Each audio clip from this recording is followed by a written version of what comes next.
নমস্কার বন্ধুরা, আপনারা দেখছেন সরকারি সংবাদ ইউটিউব চ্যানেল।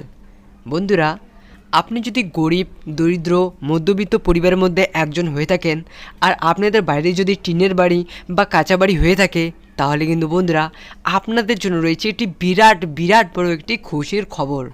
হ্যাঁ বন্ধুরা, আমাদের রাজ্য সরকার মাননীয় মুখ্যমন্ত্রী মমতা বন্দ্যোপাধ্যায় কিন্তু আমাদের রাজ্যের গরিব মানুষদের জন্য, যাদের টিনের বাড়ি আর কাঁচা বাড়ি, তাদের জন্য কিন্তু একটি নতুন প্রকল্প চালু করলেন, যার নাম আবাস প্লাস যোজনা।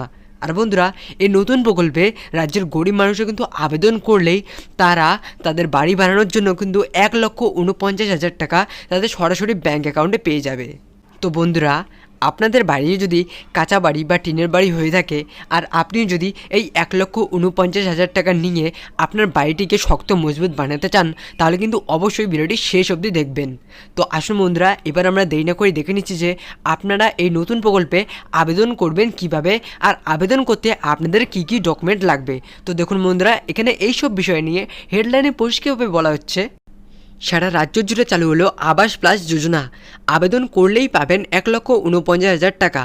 কিভাবে আবেদন করবেন, কি কি ডকুমেন্ট লাগবে, এই সবাই বন্ধুরা আজকে আমি আপনাদের জলের মতো পরিষ্কার করে দেবো। তো অবশ্যই ভিডিওটি শেষ অবধি দেখবেন। আর বন্ধুরা, আপনারাও যদি এই 1,49,000 টাকা পেতে চান, তাহলে কিন্তু বন্ধুরা সবার প্রথমেই এই ভিডিওটিতে একটি লাইক করবেন, আর অবশ্যই নিচে থাকা যে লাল রঙের সাবস্ক্রাইব বাটনটি রয়েছে সেটি প্রেস করে বেল আইকনটি অল করে রাখবেন। তো বন্ধুরা, সবার প্রথমেই আমরা দেখে নিচ্ছি যে আবেদন করতে আপনাদের কি কি ডকুমেন্ট লাগবে।